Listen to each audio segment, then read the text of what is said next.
നീ എന്താണ് ഇട്ടിരിക്കുന്നത്? പിന്നെ നിന്റെ തലയൊക്കെ ഇരിക്കണം. നിനക്കൊക്കെ വീട്ടിൽ പോയിരുന്നൂടെ? എങ്കിൽ ഞങ്ങൾ നിന്റെ വീട്ടിൽ വന്നിരിക്കട്ടെ. കഞ്ചാവ് എന്തിനാണോടാ? ഉണ്ടെങ്കിൽ നിനക്ക് എഴുതില്ല.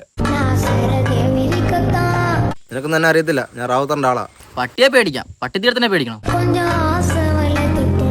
നിന്നൊക്കെ ഞാൻ പിന്നെ എടുത്തോളാം. വേണ്ട, ഞങ്ങൾ നമ്മൾ നോക്കോളാം.